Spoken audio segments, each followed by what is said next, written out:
Hey guys. Hey.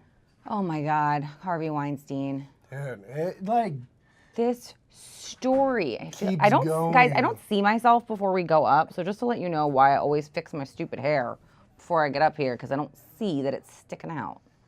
Yeah, Okay. I can do Now that we're all day. good. I'll still look the same. That's pretty much true. Okay, just to give you guys a quick heads up, I'm going to be making, it should be up tomorrow, a Harvey Weinstein catch you up video because there are so many stories coming out so rapidly about the subject that even we're kind of getting lost in the mix. So hopefully, as they continue to come out, you can go back to that catch-up video and understand what's going on. So, let's start with since yesterday. Since we last left our tale. His wife left him. Yeah, wife left him. He thinks they're going to get back together. Yes, but she's with the kids, and she's protecting the kids. Harvey has agreed to go to a treatment facility. Not in this country. Not in this country. So the story we did yesterday is that the plan was last night he was supposed to be on a plane headed out of the country to a treatment facility to address all these issues.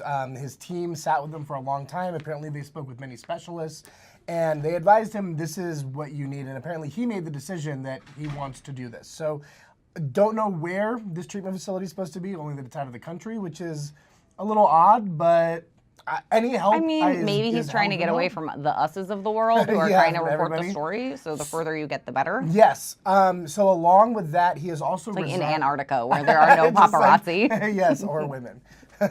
So also he has resigned from all of his charities. All the charities. Now this guy obviously.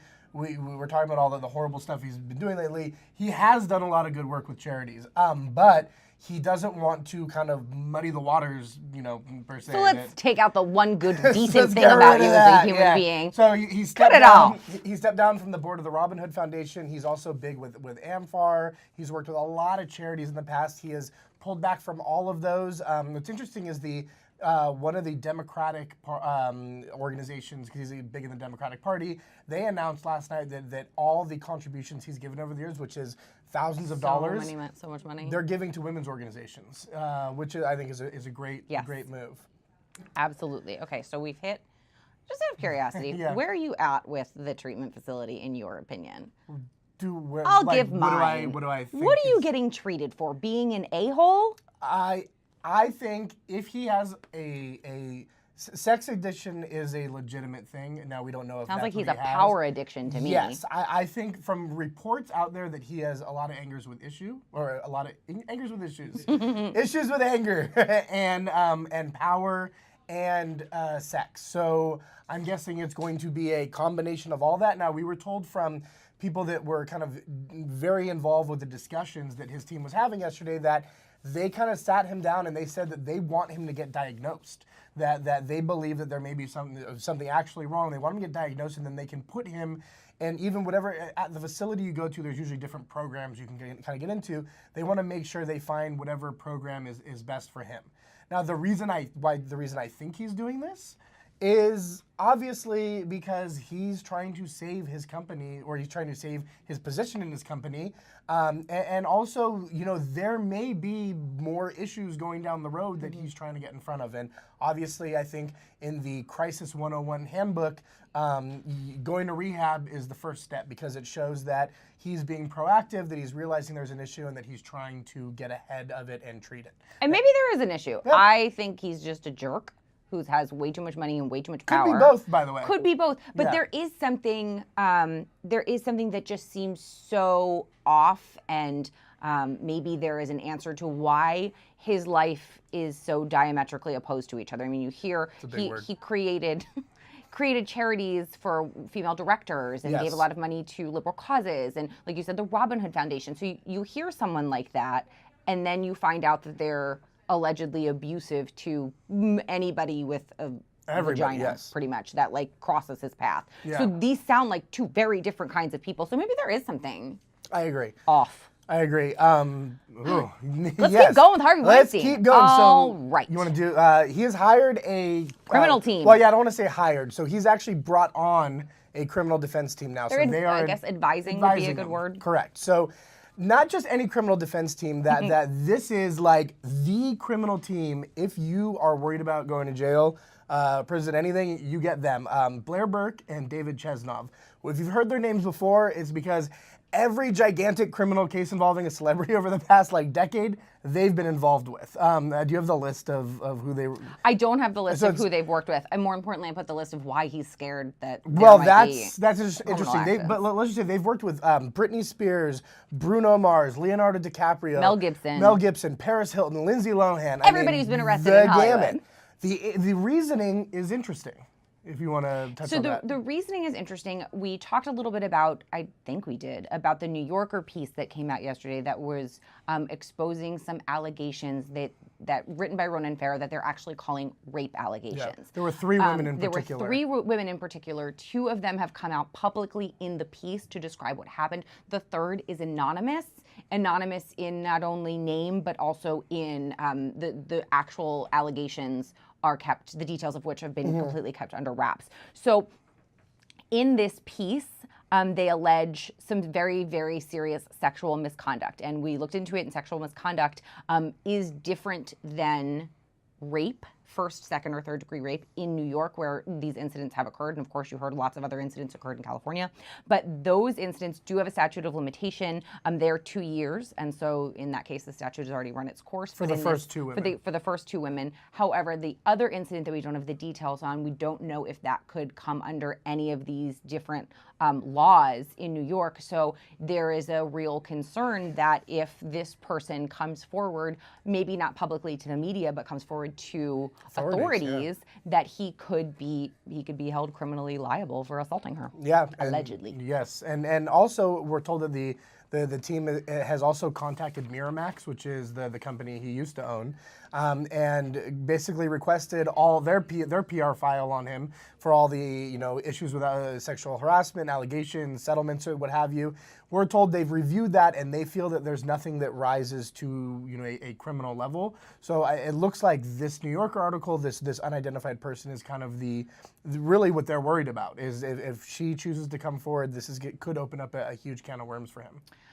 Speaking of PR, which you just brought up, he had some bad PR at the start of this whole incident. Another concern for his perhaps being criminally negligent in this case of many cases of alleged sexual misconduct is he had an attorney spokesperson kind of go on his behalf. She went on Good Morning America, and it sounded to us not good. Like she kind of said it was his fault. So take a look and let us know what you think. But if you are genuinely remorseful, say so. Admit what you've done wrong, apologize, and let's have your actions, speak for yourself. Let's get to that. Did he sexually harass women? I think Harvey has acknowledged, yes, that there was misconduct over a period of years. This is a real pattern. Yeah. Over 30 years. Yeah. This is like textbook sexual harassment. It's gross. Yeah. It's illegal. Yes. I agree. Your attorney working on your behalf or an advisor on your behalf should never agree that you did something illegal. If you didn't know she was television. working on his behalf, you'd think that she was representing the people accusing Well, the problem him. is Lisa Bloom usually does represent the victim, so I can understand maybe that's where she was coming from. But his criminal defense team is now very worried that if this unidentified person comes forward, opens this up, this could be a key piece of evidence in whatever case. Because how can you say, well, it's not true, it's not true? Well, if I'm the prosecutor, I'm like, hey, look at his first attorney. She said it was true. Yeah. So we reached out to Lisa Bloom for a comment on that. She didn't want to comment. She just said I no. think she's talked enough for a little while. Woo! Yeah.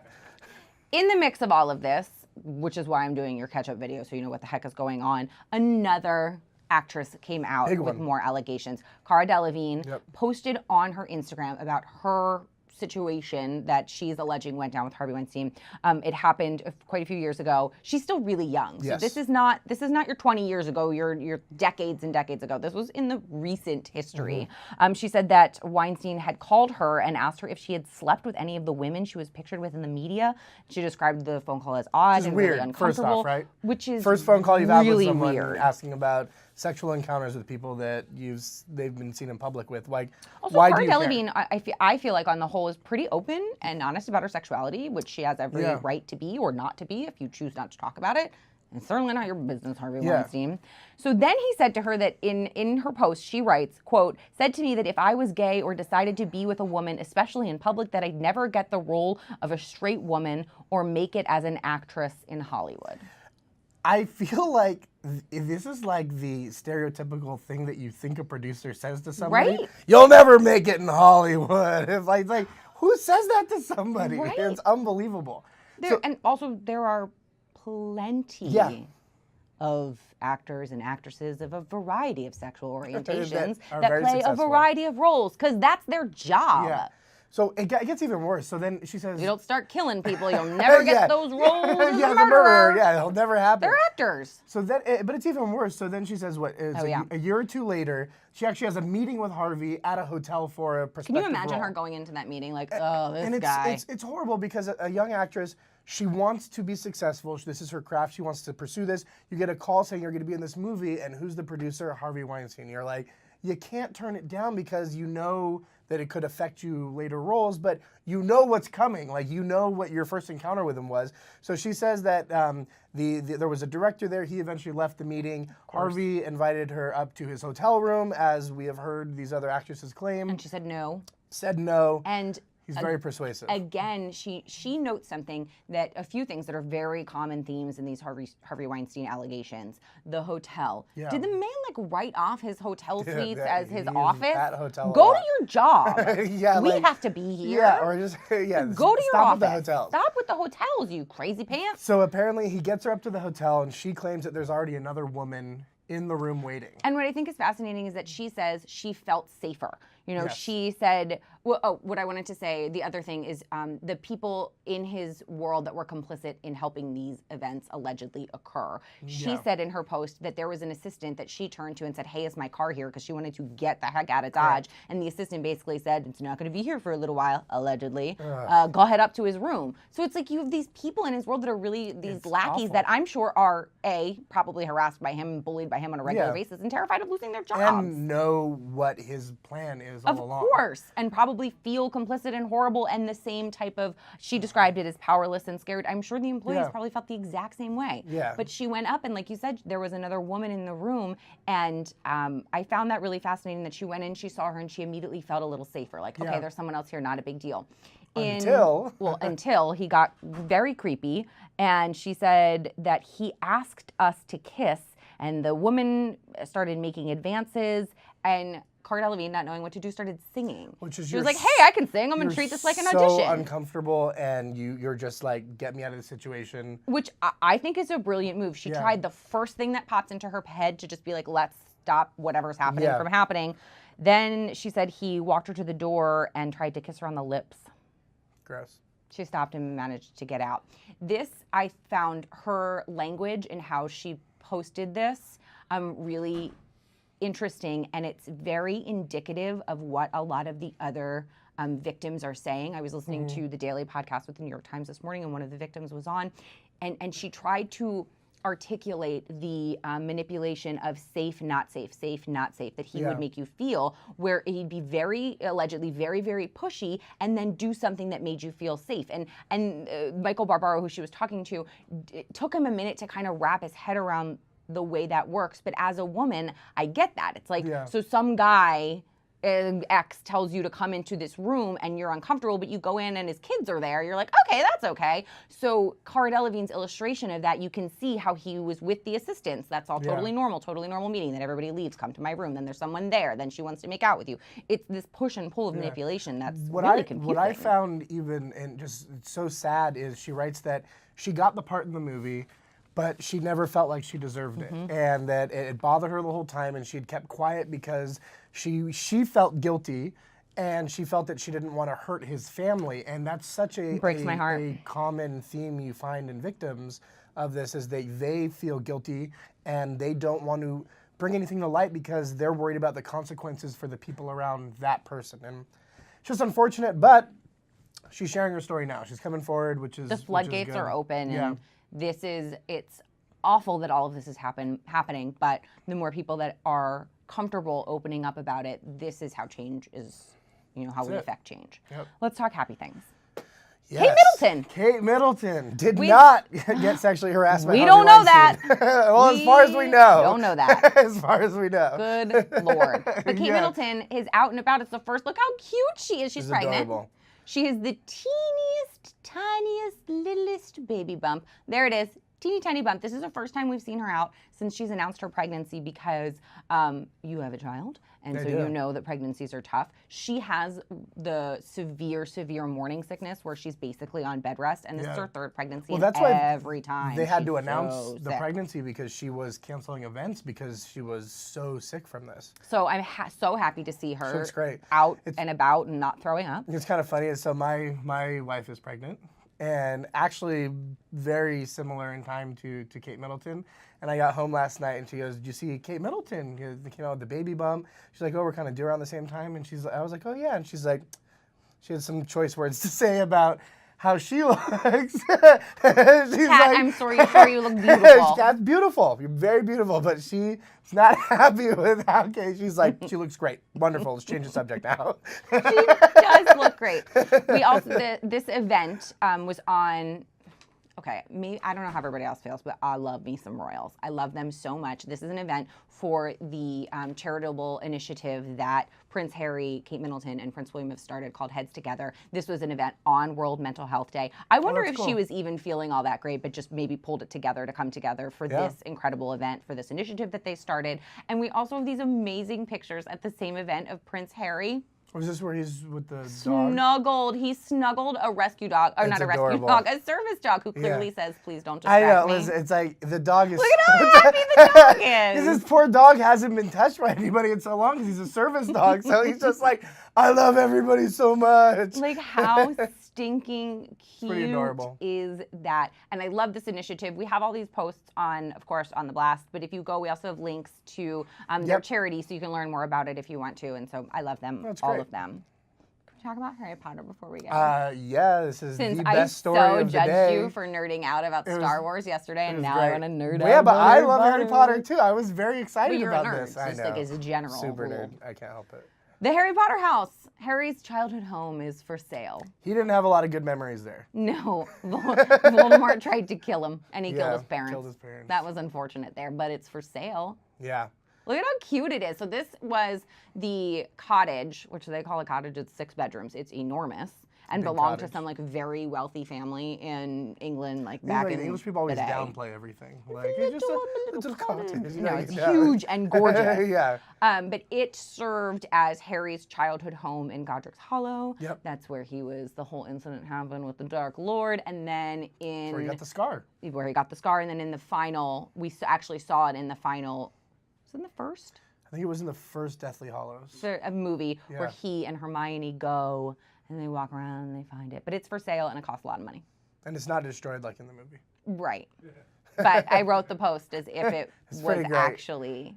There's a lot For of people wizards. that go and take pictures in front of this house. I mean, it's become a very kind of famous place. The whole It's like Carrie Bradshaw's apartment in New Yeah, York. yeah. Like that also isn't where it's the outside of the building is in the West Village, and she was supposed to live on the Upper East Side, but people still go to the outside of that apartment and Yeah. take a ton of photos. Yep. I would definitely wear my robes and run around the Harry Potter house if I got it. Robes? I may have robes. That's kind of Big embarrassing. robes. I did go to They're I did big. go to platform 9 3/4, which doesn't exist, Really? by the way. But isn't there a sign up? There's a fake one. Oh, but with the like way, a- yeah, I have yeah. the photos, the embarrassing photos when I lived in London when I was abroad. I have the embarrassing photos. But the way King's Cross Station is actually set up, there really isn't a spot to. It doesn't look like that. So they made a faux one. So it was good, but I did it. See, we ended on positive stuff. Pretty great. Harry Potter. Makes me want to go. I'm listening to the books again on Audible. I told you, aren't the books great. amazing? They're It's like a whole fantastic. new way. My cousin Sarah told me it's like a whole new way of experiencing it. great. The Go check it movies, out. read the books, listen to the books. So their movies run, by the way. There's like a Harry Potter channel. Yeah, I the forget Harry which Potter one. weekend, It like did. every weekend on Freeform. It's all I Harry love Potter. it. It's great. I might get my daughter into it too now. She loves it. Yes, that's Yeah. key. Okay, thanks for stopping by, guys. Yep. Of course, keep following us, liking us, sharing all of that good stuff, and Apple we'll be News back and tomorrow. Keep checking back, and hopefully there won't be much more Harvey Weinstein people coming out. Let's Seriously. yeah, but we'll be following the news with them. We got some big stuff coming up actually, so keep checking the blast.